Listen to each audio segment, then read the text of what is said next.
Welcome back to Melodic Memories of Light's Monarch. I'm Casey, and today, just to honor the festival that just happened in Vegas this past weekend, I wanted to talk about the When We Were Young festival. Now, personally, this festival is a huge deal to me. I personally love the fact that it exists. I don't like that it's a very price gouging kind of festival, like you gotta be able to pay for it if you want to go, but to see all of these bands in one convenient spot, I will say it's absolutely insane.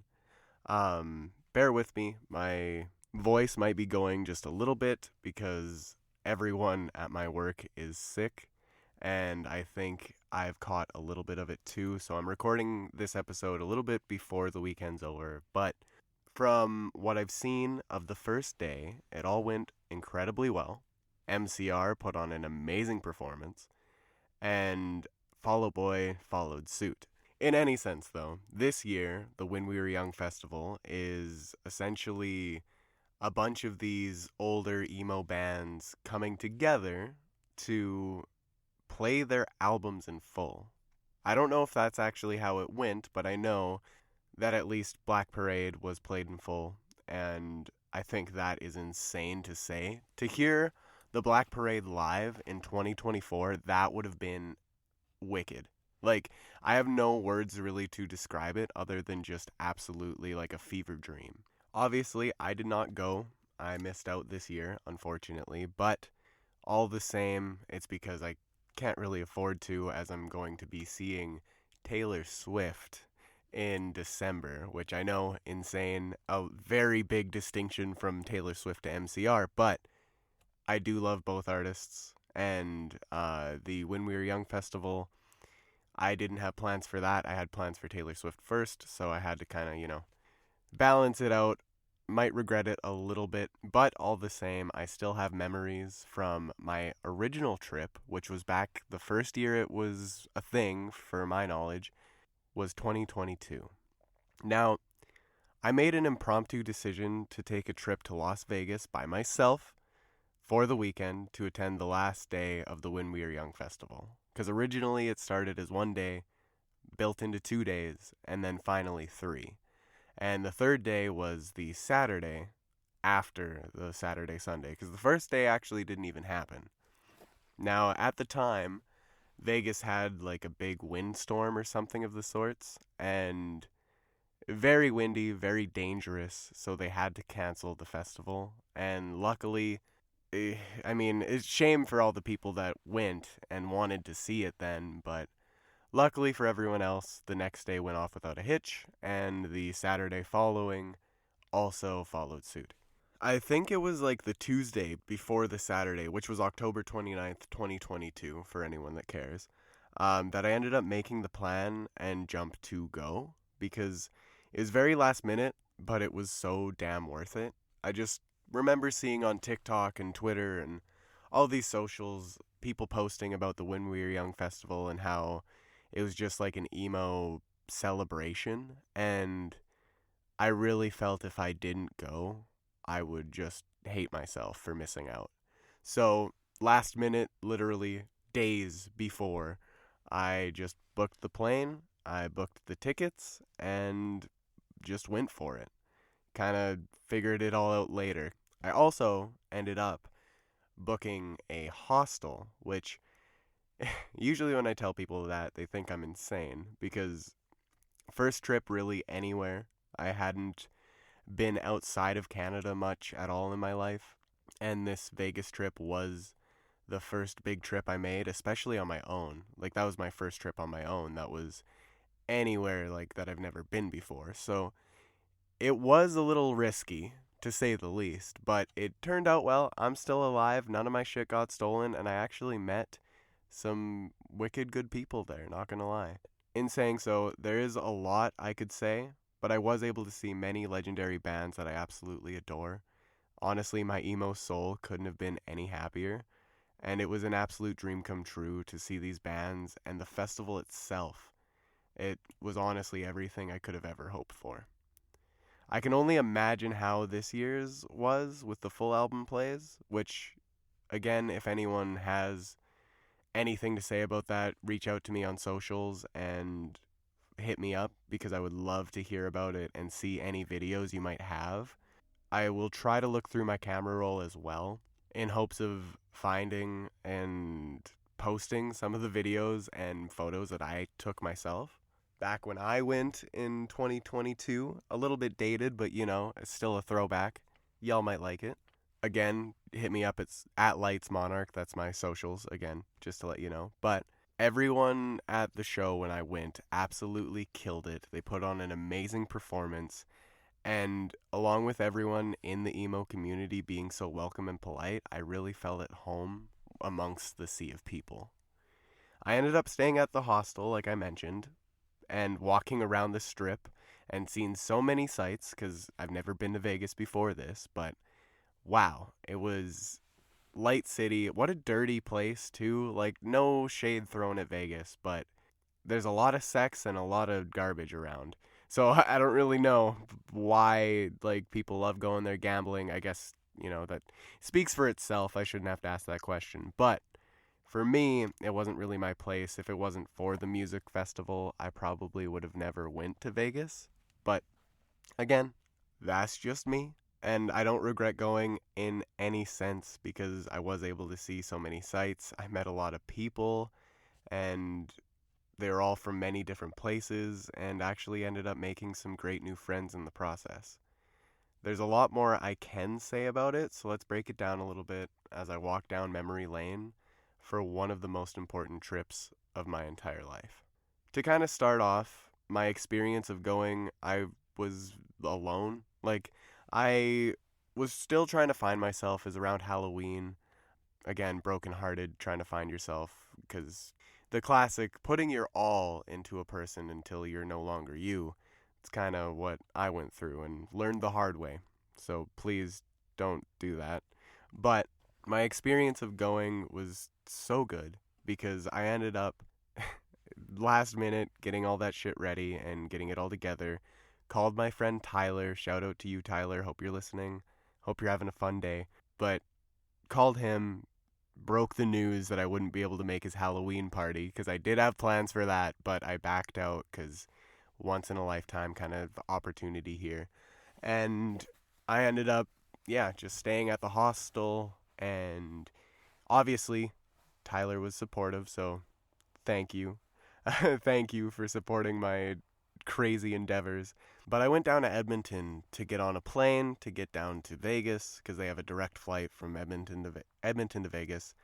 And it's hilarious to say that when I left Edmonton, it was snowing. So I went from a very snowy place to Vegas, which is a desert. Like, it was a very huge distinction. And when I was telling people when I got to the hostel that it was snowing where I was from, that I was from Canada and that it was snowing, obviously they get a chuckle out of the fact that I'm from Canada, but the fact that there was snow already because it's October, they couldn't believe it. They're like, "Why do you live there? Enjoy your igloo when you get back home," kind of thing. And it's like, well, fuck you guys, because that's where I live, and I wouldn't really want to change that, but it does suck with how soon the winter comes. Like, as I'm recording this, it's expected to snow a lot today, so we'll see how that goes. Wait, we'll see how that goes. In any sense, the people on the plane, when I got boarded and everything, and we were about to touch down in Vegas, started screaming because I don't know what exactly happened. It was a very rough landing, but like a lot of turbulence, and then we touched down on the blacktop and bounced. I don't know what was going on there, but it was a little bit scary. Luckily made it through though and got to see the concert the next day, but before that I had to make my way over to the hostel. And when I got to Vegas in the airport, I was so lost. I had no idea where I was, where to go, and I finally found the number for the hostel after like 10, 20 minutes. And I was like, because when I was looking at the website and everything to do with them that I booked through, there was no information. Like, I was like, oh no, did I get scammed? Like, luckily I have a credit card. I can go and get a hotel if they have any spaces available because of this festival probably selling them all out. But in any sense, I luckily found the number to call them, and they sent a shuttle, and I got in, got to talk to the owners of the place because they came to get me. Lovely people, honestly. And they just, talked to me about the music festival, how there was supposed to be one the Saturday before, but it got canceled because they also had people booking for the festival. So they knew what was going on, and they were very friendly, great people, and even got a chuckle out of the fact that when I went to go pay them for the trip and the visit, because it was pay in person kind of thing, they got a chuckle out of my colorful money being a Canadian. It was just like a nice little time, and it was a nice conversation, and the hostel itself had a little bit of a weird smell to it, not gonna lie. Like, I don't know exactly if that was just because it's in Vegas or, like, I don't know. A new place, new smells, new people, a lot of different people all in one spot. So it had a weird smell to it, but it wasn't like a gross weird smell. I'm making it sound awful, but it turned out very well. I got to sit outside when I got there to wind down from the trip a little bit, and got to meet some people, talk about some things. Nothing in particular aside from Canada being cold as fuck and it's snowing already. And I mentioned Edmonton, and a lot of people didn't know where that was, which I found actually crazy. Because I know Americans, just in general, a lot of them, not all of them, but a lot of them don't so much care for hockey. But I thought that would be the way to connect with them. And I was wrong, at least for the ones that I was around. They didn't even really, like, how do I say this? They didn't know Edmonton had a hockey team. Because I was like, Edmonton Oilers, Wayne Gretzky. And they recognized Wayne Gretzky, but they had no idea about Edmonton at all. So I was like, okay, I was just trying to bridge that gap to no success. But on the Uber drive in the morning, because I ended up getting up quite early in the morning to get there soon enough for I think they had like an early merch pop-up line. They had a merch booth that was before the gates opened, and I wanted to check that out because I knew I would be getting merch of some sort. And it was kind of a waste because I didn't have to get up that early, but I did get a good spot in line, so you win some, you lose some. The merch line itself wasn't really anything special. The merch booth itself wasn't, because it was just When We Were Young merch, and I wanted band merch. So it wasn't exactly what I was looking for, but all the same, it was worthwhile. I'm glad that I went, and the fact that I went when I did, I got my white shirt with like a little bat on it, had all the artists on the back, the whole festival lineup, if you will. And it was honestly worth it in the long run, because like it made for a longer day, but I was living. I was living. After the merch line debacle there, I ended up getting into the lineup and meeting a guy in line named Chris. Chris Stallings is his name. Search him up on Insta if you want. He makes music, and he's actually a really nice guy, from what I remember at least. Because I didn't know that he made music. I had no idea until I checked out his Instagram, but he does seem to be a smaller musician, and what really got me to even talk to him was he was dressed in full Black Parade attire, the whole ensemble, and I was like, yes, buddy. So made quick friends with him and got to reminisce over some emo bands while we were waiting in line, because we did have a while to wait still. But as soon as the gates opened, he was a huge bro and ended up taking my photo in front of the sign, like the big When We Were Young festival sign, the archway, if you will, and got my photo taken in front of that. So glad I was able to capture that, because if it wasn't for him, I probably wouldn't have gotten that chance. So he ended up becoming my festival buddy for the first little half. Because right after we took that photo, we got into the line for actual band merch, and I got to pick up, I believe it was an MCR Foundations of Decay hoodie, which I adore. Such a nice hoodie, so thick, so warm. It is one of the better hoodies. And then I got a Paramore shirt and a Death Cab for Cutie hat. There was so much merch there. So much merch. Because there's so many bands. It was really hard to choose. And I knew I needed something from Paramore. And I needed something from MCR. And when I got up there, I was like, fuck, there's like everything. So I'm going to get one piece of clothing for each, like, like one shirt, one hoodie. And I ended up getting a hat. I don't know if there's any pants, but I mean, I wasn't really in the market to buy pants. So, all the same, I ended up getting exactly what I wanted and couldn't be happier. I still wear the hoodie, I still wear the shirt, I still wear the hat to this day. It's just so lovely to have them. But after the band merch itself, we ended up going to see the first set of the day, at least for me, which was Red Jumpsuit Apparatus. What a band. But to preface first, though, there were 5 different stages and bands playing almost constantly, so it was a back and forth kind of venture, but it ended up being so much fun. Like, you kind of had to schedule out which artists you wanted to see. Like, oh, I want to go see this act, and then this one, and then this one. I'll miss out on this one, but I need to go see them. It's kind of like that. Like, they released a schedule, and it's not ideal, no. Like, you would like to see every band on the set list, but if you're able to at least kind of like balance the two out, then it worked for me. I know it wouldn't work for everyone because some people love every single band on the set list, and I personally, there were some that I didn't really know at all. So, though on the plane I did download a When We Were Young festival set list that somebody made, and it was just every single artist, a few songs from every single artist, so I could have an idea of what I was getting myself into.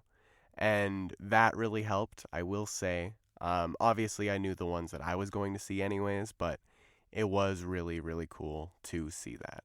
Or hear that, rather. But keeping in mind that there are so many different stages and so many different bands, I chose to see Red Jumpsuit Apparatus first. So, Red Jumpsuit, they put on a perfect, nostalgic set. And he even referenced Warped Tour, which it's funny to say because it's coming back now, which, I mean, that's a conversation of itself, Warped Tour. It seems it's coming back, but it's also just a shell of what it used to be because it's only in like 3 different stops, and I don't know why. Like, I get testing the waters to be like, should we bring this back in full? But I feel like it's just going to be more corporate, which might be good for like the allegations Warped Tour had, but all the same, it's kind of missing out on the whole punk rock kind of vibe of what Warped Tour used to have. That rebellious kind of, affordable for one. Like, we'll see what happens, but that's besides the point.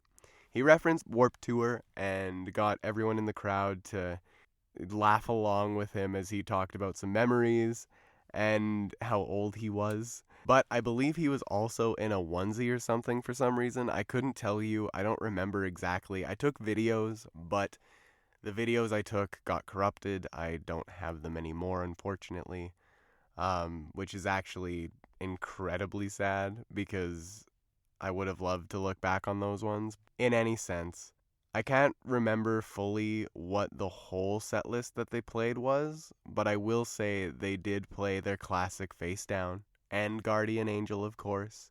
And with that, honestly, I was set. In the crowd, I also met another girl. Wasn't sure her name at all. Like, it wasn't a huge meeting, but we still met and got to vibe along with her to Red Jumpsuit. And she went off on her own way, and it was a nice little interaction, but very, very brief. But afterwards, we then made our way over to Under Oath. And Under Oath, let me tell you, I have one album of theirs that I absolutely adore. But before I get too caught up in Under Oath, I will say They were added to the Saturday show alongside Death Cab for Cutie because Avril Lavigne, obviously, she backed out of the festival, which honestly wasn't that big of a deal for me. Like, love Avril. Her old songs, love those. But Avril as a person, I can't say I care for much, just from her actions and what she has done to the people that she says she loves. Like, that whole Mod Sun situation, I don't know the full extent of it, but for what I do know, it just really rubs me the wrong way that she would do that to somebody. But in any sense, as we were making our way over to Under Oath, we were passing through the crowd and even caught some of Hawthorne Heights' set, which was such a delight. Then when Under Oath actually started, like, they were one that was very excited for when I heard that they were coming to the festival, as it was such a last minute addition, but I can't say I know a lot of their music, apart from that one album that I mentioned earlier. And that one album was called Erase Me, I believe. I believe that's what it was called, at least.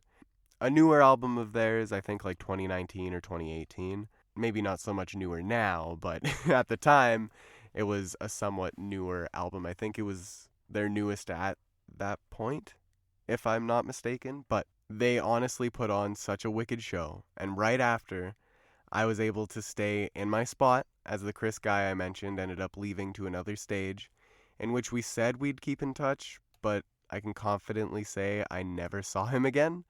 And even when I ended up reaching out on Insta, because we did exchange Instagram handles, he just ignored it. But, oh well, like honestly, he's still a part of the memory and the experience.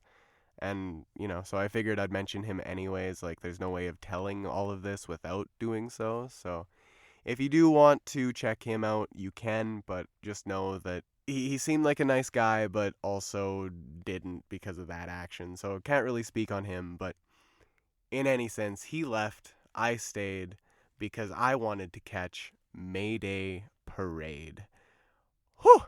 Mayday Parade. Okay, to hear and scream along to Jamie All Over in Vegas itself was a dream come true, let me tell you. For a little Canadian kid like myself to experience that and scream along to the lyrics, not to mention all of the other bangers. Like, oh, you don't even, like, it's hard to explain to someone that isn't a Mayday Parade fan, but to hear Jamie All Over, to scream along to that in Vegas itself. I had a dream last night. We drove out to see Las Vegas. Like, hello to, and then the light, like, the only way it could have been better, I will say this, is if it was dark out. If it was nighttime and they sang that, or like sunset, something kind of thing like that, then the vibes would have been absolutely immaculate. But for what it was, I couldn't have been happier. And then, of course, Jersey and, like, the first album of Mayday Parade, I am a sucker for. So I know it's super 2000s emo sounding, and that is exactly why I fuck with it. And luckily, I have seen them outside of the festival when they toured with All Time Low, just, I think, last year or the year before. Should have been 2023. But I was in Milwaukee for that one, and I believe that they ended up playing a more in-depth and intimate set then, but that's a story for another time. Back to when we were young. After their set, I didn't have any bands that I was dying to see, but I decided to make my way over to Story of the Year for the last of their set, as it overlapped with Mayday Parade. And then I decided to check out Atreyu. And I remember one of their songs from Guitar Hero Live that I absolutely loved, and actually can't find anywhere. Can't remember the name of it, so that probably doesn't help, obviously, but they unfortunately never played it, and I had no idea Atreyu's sound was so strange as it was. Like, not knocking them, of course, but it just really wasn't for me. I didn't expect them to sound like that at all. It was very, like, electronic, and I thought that they were different, but each to their own, just not for me. Because of that, though, I decided it was time to finally get something to eat after being there for many hours, and it was a little after lunch already, so I ended up getting the cheapest thing there, which was still around like $20. Ridiculous.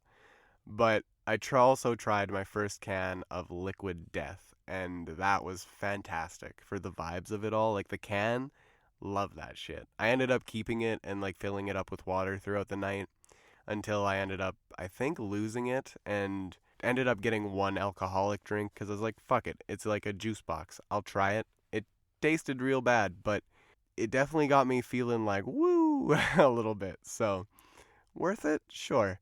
Um, anyways, while I sat and ate, I was able to catch Jaden's set. At least I think that's how his name's said, JXDN.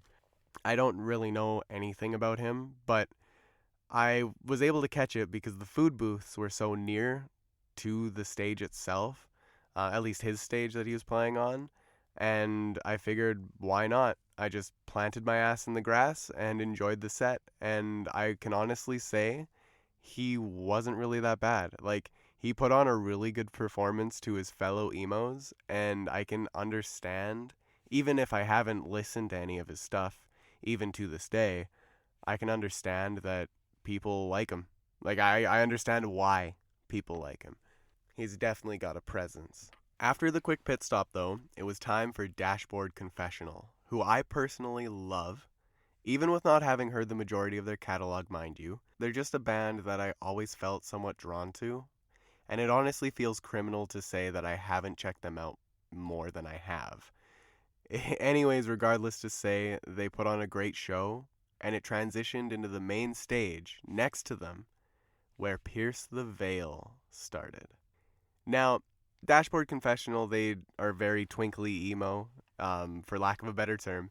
Pierce the Veil, they're more screamy emo. So they ended up playing bangers, and it opened up with Past the Nirvana, which that was their newest single at the time, and let me tell you, that song just scratches such an itch in my brain. To then hear it live was absolutely insane. The crowd, too, for them was huge. Like, people all over pushing, like, shoulder to shoulder, like, so huge to the point where I am not the biggest Pierce the Veil fan. I like their albums, but I was like, yo, I need to get out of here.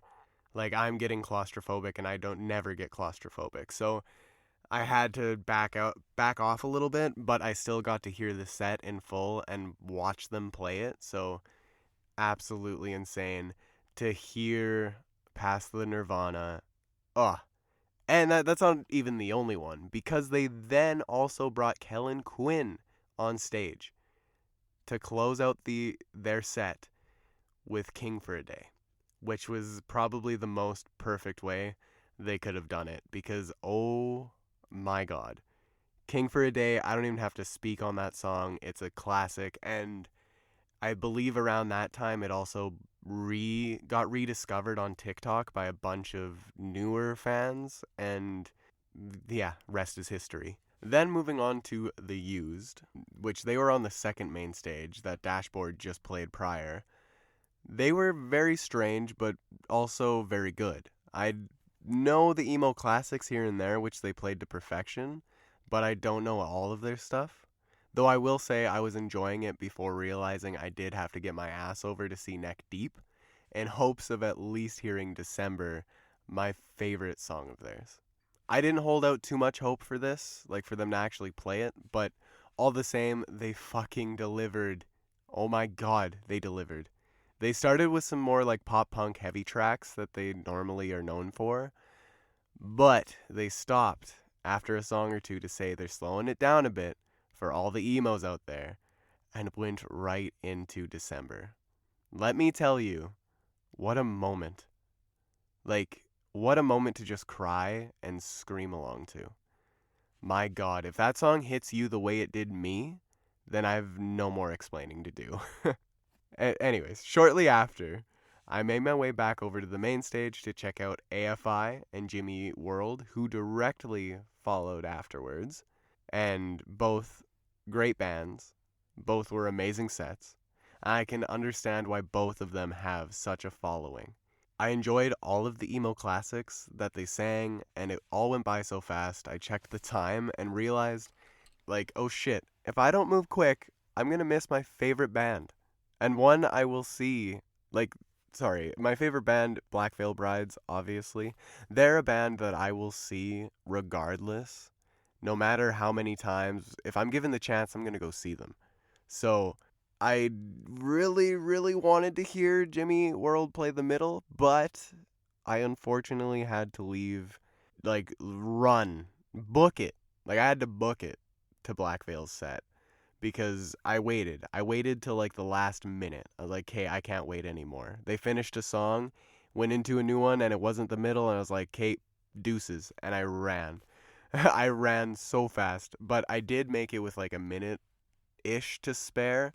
So I cut it very close. Like, ran through the fucking sea of people. But to finally see Black Veil again, but this time not in Canada, not a headlining set or anything like that. Like, I got to see them open the show with Devil. Like, I don't know how many people know of the Morning EP, but it was the EP that they released, I think the Friday before. I think it was that Friday before I went to see the When We Were Young festival, they released The Morning. Or if not that Friday, then it was like a Friday before it kind of thing. Regardless, it was insane.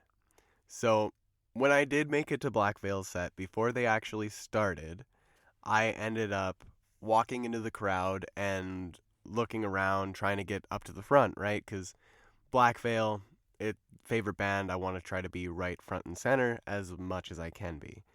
And unfortunately, with how long I waited at Jimmy, I did not get to be very close. I got to be close enough, mind you, but I didn't really get very far, because as I was kind of scouting the crowd, as I was already in it a little bit, I heard a voice behind me just kind of say, don't think you're going to get very far, or get much further than you already are, something along those lines. And I looked back, and the rest was kind of history, I guess, because it ended up being somebody that became one of my best friends, and that I mentioned actually on the podcast prior, who is Crystal.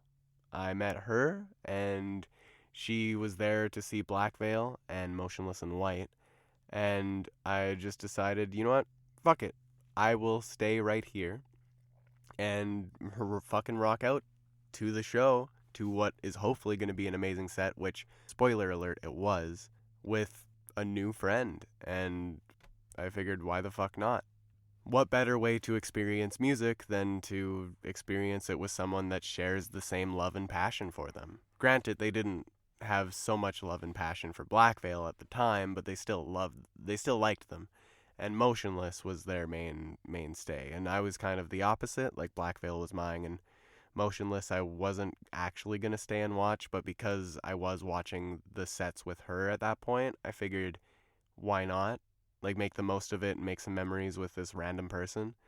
Didn't know at the time that they would be anything in my life, but, you know, as I mentioned, she's my best friend now, or at least one of them, so it's crazy that the internet is the way it is because we were able to keep in touch. But enough rambling on that. Black Veil's set was insane. They opened with Devil, which I mentioned prior, and it was a recently released song. So to hear it that live, like so damn early, was absolutely unreal for me. I never, ever get chances to see those things happen, and hardly the chance to see them in general, as is, with where I live. But, wow. That was an amazing set, and the performance from them, even if it was a little too short, just perfect. They killed it. It then was followed up almost instantly by Motionless in White, in which I remembered that this stop was technically part of their Trinity of Terror tour, which they were doing with Ice Nine Kills and Atreyu, which makes sense why both those two bands also were there. But regardless, I stayed at the Motionless set, and with my newly made friend, of course, and got to see them play some wicked stuff off their newest album, which honestly was intense, especially when they brought the frontman of Knocked Loose up on stage to perform Slaughterhouse, which, it's crazy to say it sounded just as violent and crazy as it did on the record. Picture perfect. Like, sonically, they killed it. Words can't describe it. Like, for a song that intense and just like violent almost. They killed it. Anyways, after the intense set done by both of the bands, I asked Crystal if she wanted to come with me, and she said sure. So I grabbed her hand and ran through the crowd in the darkness as it was night by this time, hopping over some people that were laying down for some reason on the grass. They must have had too much to drink, who the fuck knows. But I drug her all the way over to Death Cab for Cutie's set. And let me tell you, as I mentioned, they were there only on my date that I went to cover for Avril Lavigne dropping. And honestly, as I mentioned prior, I had no issue. Death Cab for Cutie is a band. I was dying to see them, though I never thought I would ever have gotten the chance, because they don't come here. Like, a lot of these bands, the reason I took this whole venture out to Vegas was because I know all of these bands, to see them all in one place is unreal for me, because, I mean, it's unreal to begin with, but for me, I live in Canada. I live in Alberta. People don't come here. Bands don't come here. I have to travel anyway, so this festival was really so worth it for me. I know it was only like little tidbits of each artist, little snippets, but wow, I can't really put into words how much I just loved being able to experience this. Besides the point, though, that day proved me wrong, because I got to be able to get lost into their music and experience it with this new person I had just met, who had never listened to them before or even really knew of them much. So it was really magical, and it gave me a laugh to hear them say that they didn't belong there, or at least didn't know why they were there. But all the same, it was really the calm before the coming storm. After Death Cab's set, it had me all emotional and feely, and of course, it was such a perfect set, I will say. We made our way afterwards to the covered tent at the festival, the only tent at the festival, to catch the last bit of Palais Royale's set, which came fresh off of their Fever Dream album release. So I got to hear Fever Dream itself, like the song, in full, which was crazy. It was so crazy good, even for being at the entrance of the tent, as we didn't want to get in too deep, because right afterwards was the performance on the main stage by Bring Me the Horizon. So Palais Royale, they put on a really good set, I will say. Fever Dream, see, that was wicked, because I do adore that song. But I did need to see Bring Me the Horizon, and I didn't want to miss out in trying to get out of that tent, because it seemed very packed. At this point in the evening, though, she was done. Like, her body was sore, and she was, like, ready to go back to her hotel. So I was like, all right, I'll see you later, because I most certainly wasn't about to stop anytime soon, because there was more to experience. So I gave my goodbyes and exchanged Instagrams with her in hopes of chatting afterwards, and obviously we have. And I ran into the crowd to catch Bring Me the Horizon. And when I say they went all out with the pyro and light show, I'd honestly be doing them such a disservice. 'Cause, wow. It was long before their most recent release in Post-Human Next Gen, but I still was able to hear absolute classics and lost it for quite a few of the songs, like Sempiternal, or Sandpit Turtle if you want to be a fucking goofball. Happy Song, Ludens, and honestly, the list would just go on and on. They had to stop their set for but a moment to help someone in the crowd, but, props to them, honestly, because some artists don't, but it's more common now. But they got right back into it, like, right away. And it was the perfect set to transition into my most anticipated act of the night, Paramore. Now, let me tell you, I adore Paramore and all of their music. Everything about them and their songs, they just hit so close and are so good that it really made the defining moment of the entire trip for me, truly.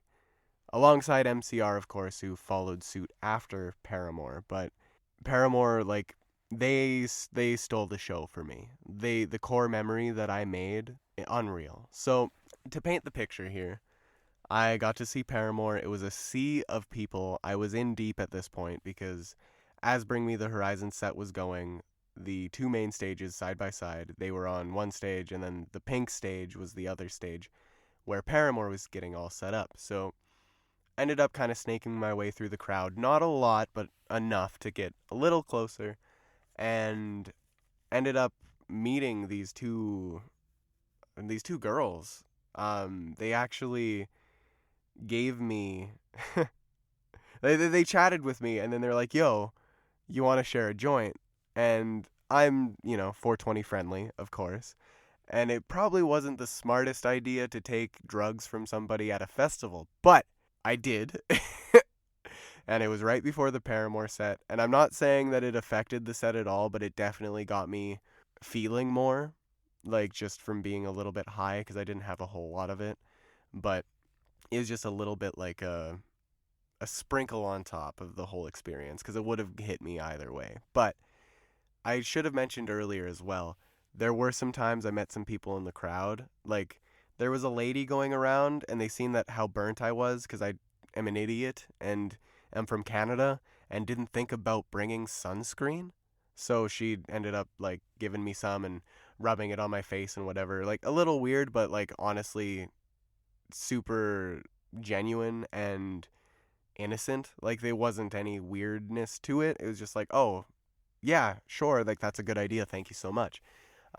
There's one weird guy that tried to talk to me and get me to, like, pick up girls with him. And when I realized that's what he was trying to do, I was like, sorry, man, I'm good. I'm here for the music, and just walked away. Like, like, I'm good, man. I'm not about that life. I'm here for the music, not the fucking women. If I wanted to go out and get women, then I would be a much different person, because it's just not the way I do things. Anyways, with Paramore, got to kind of snake along the sea of people, hand in hand with these two girls that got me up there, because they're like, yo, we're getting further up, you want to come along? And we snaked up, sparked up the joint, and then Paramore started. And they left, like, they continued on going, and I don't know if they got very much further, because I wasn't about to leave the spot. I'm like, I think I'm not getting any further than I already am. I'm comfortable where I am, and wow. Just wow. Paramore's set. Let me tell you, they put on an amazing set. Like, I got to hear the classics, obviously. Like, there's so many. I don't remember all of the songs because it just blends together. But I do remember, like, Pools, Hard Times, fucking Decode. Hello? Like, they played Decode? I told people that, and they freaked out at me. They're like, what? They play, like, I even seen on the internet afterwards that they played Decode, and people were like, they never play that. Like, what do you mean they played Decode? I missed out on All I Wanted, which is very unfortunate, because they played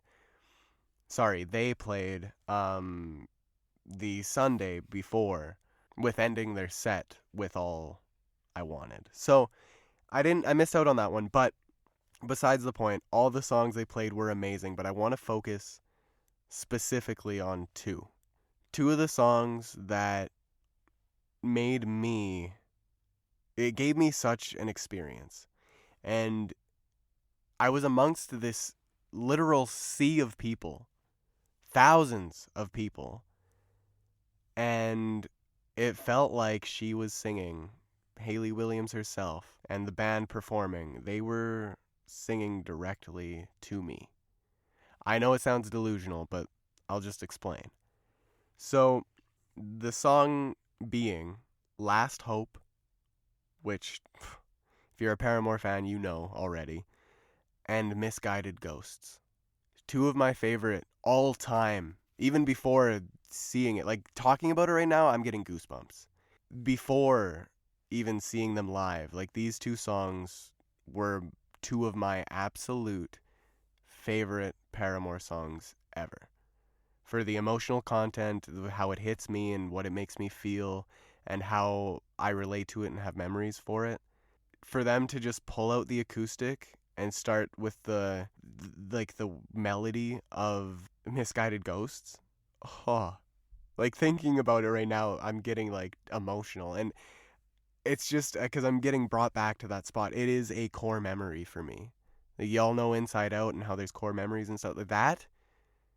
That moment, hearing those two songs, core memories. Because when I was there in the crowd, I was uncontrollably, like, I've never had this kind of experience before. I uncontrollably cried to hear this music and see them perform it live with how much those songs mean to me. My eyes were like faucets.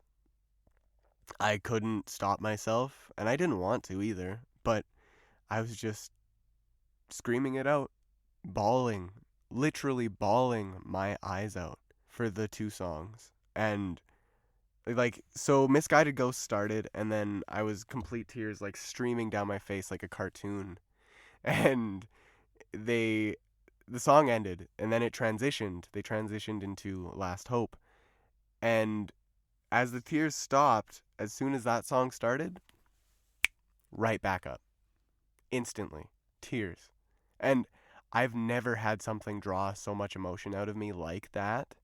But those two songs mean so much to me, and the fact I got to hear, like, oh, eyes are getting watery right now. I cried a little bit just now, but it's fine. It's just such an intense memory for me, and so very much intense feelings. That in itself made the entire trip absolutely worth it. And not to say anything else that I experienced on the trip or any bands that I seen weren't like worth it in themselves, because they were. But if I could have went and just seen Paramore for just that, I think I would have been okay. Because wow, fucking wow. Anyways, enough rambling about that, because I don't really know if there's anything else I can say. But to all my fellow fans, that actually, like, fans of Paramore that actually enjoy Last Hope and Misguided Ghosts as much as I do, I'm right there with you. I will cry along. I will scream along. Such amazing songs. We then go to MCR, though, because they played right after Paramore when they finished. I believe they closed the set with, I want to say, Misery Business. I think that's what they closed it with. Could be wrong in saying that. Don't exactly remember because I was so focused on what happened. But in any sense, I was very much living in the moment. So with MCR, they ended up coming out on stage dressed up in a weird kind of like get up. They weren't like they were the weekend prior, where they were dressed in their, I believe, Three Cheers outfits, but this time they were dressed oddly, like they were kind of mad scientists, very like, I don't know. I think it was to do with Foundations of Decay, and it was more of an all-encompassing set rather than a throwback set, because they played shit from all the way from Bullets all the way to, I guess, Foundations of Decay, because I think they opened the show with Foundations of Decay. And, like, I mean everything, even some of the EP stuff. Like, very, very cool set. I was singing along to every single song, and I say this not as an exaggeration, but complete, total truth. Because one of the ladies behind me in the crowd, I overheard them talking to their friend, I guess, whoever was with them, saying that they pointed at me, like they were gesturing towards me. This guy, they said, this guy, he's been he's been screaming every single lyric for this whole band, like he's a true fan. And I just kind of looked back and I was like, sorry. And they were like, fuck no, power to you, man. Like, go fucking get it. Like, it was just validation, complete validation for being a fan of MCR and actually knowing the words and being able to sing every single one.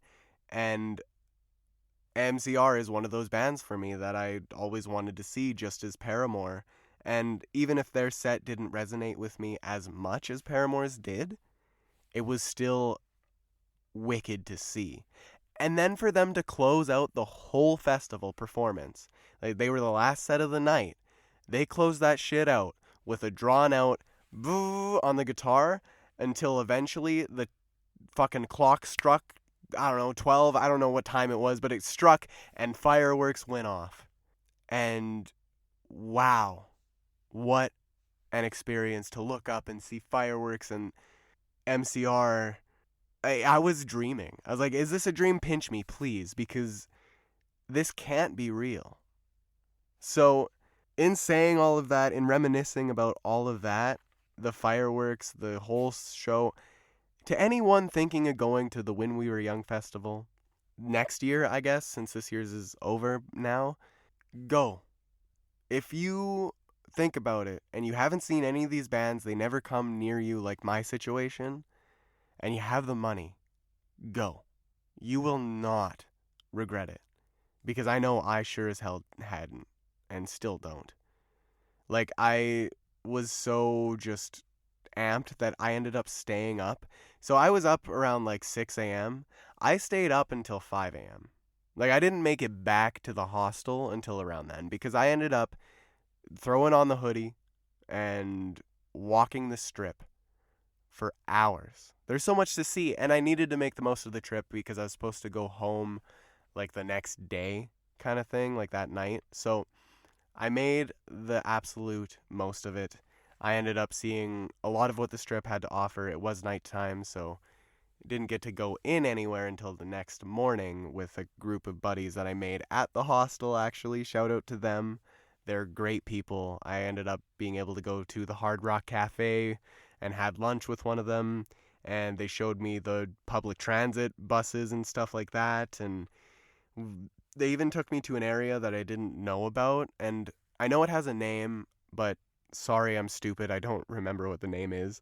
But it's a street where like the roof is a TV or like a screen, like the entire roof of this street is roofed and it's a screen and you can zip line from one end to the other. Very cool. I know it has a name.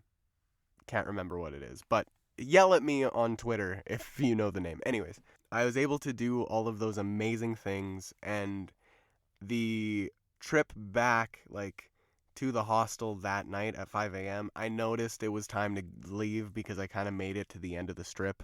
Didn't know that there was an end, but there's got to be an end to everything, so I made it to the end of the strip, and I knew so because the lights were kind of gone, and the moment of no return, let me tell you. There was a homeless man laying on the street, or on the sidewalk, rather. And he was covered in a blanket and was watching something on his phone. And I don't know how he had a phone. He was homeless, obviously. He looked very homeless, at least. And whatever he was watching on his phone, I'll leave it to your imagination, because all I heard under the blanket was... So, apologies for your ears, but yeah, he was getting at it under that blanket, and I was not about that. So I left. I got the Uber, I left, went back, went to sleep, did all the things the next day with my newly made buddies at the time. Shout out to all of them. I really hope they're doing well. I need to reach out, so check in a little bit. But it was a huge, amazing, fun, absolute adventure that I was able to take all on my own at the exact time that I needed to. It, for one, reminded me what the point of living is, and I know that's dramatic to say, but it was really what reminded me why I live the way I do. It reminded me a purpose, because I was just living mundanely, like day by day by day by day, the exact same things. Oh, let's go hang out with some friends. Let's go back to work. Let's go hang out with some friends. Let's go back to work. Let's go do some things. And, like, just very mundane things. Like, the friend part is amazing. I cherish my friends, and I'll never complain about seeing them. But everything else was dragging me down, and I was still trying to find myself, as I mentioned. So this trip reminded me, like, oh, so this is what people do. They don't just work and work and work for nothing. They work and work and work to experience things like this and follow their dreams of things like this, and be able to find my own independence in doing this trip, because I was completely alone. It could have went really bad. I know it could have, because sometimes people are evil and awful, but the people that I seem to attract or at least attracted then at the festival, were all great people. And to all of you out there that I don't know the names of, anyone that is in this story in my brain, thank you, because I really wouldn't have had it any other way. This When We Were Young festival, it was everything I really could have asked for. And I know I haven't been since the first one, but all the same, I'm going to try to make it to one of the next few. And I just can't wait for another chance to be able to see these bands. And even if I don't ever get another chance to do so, I can at least live happily knowing that I have these memories and honestly formed me into who I am today in being more independent and helped me find myself again. So I will say thank you to all the bands that played for honestly putting their all into the performances, and, you know, may we never forget when we were young. So, in saying so, thank you, listeners, for listening to my rambles and my experiences with this festival in general. And I would love, absolutely love, to hear everything that you guys have to say. Your experiences, your trips, like, I don't care how long it might be, how short it might be, like, reach out, hit me up, let me know, because it's something I'm very passionate about. Emo music in general, one of my favorite genres. Like, I don't know if you could call it a genre, but if it has an emotional tone to it and something that really makes you fucking feel, that's where it's at. And obviously, it's apparent that I love that shit. So, in any sense, I'm going to wrap it up here and wish you all well. Thank you for listening. And thank you for discovering the music within.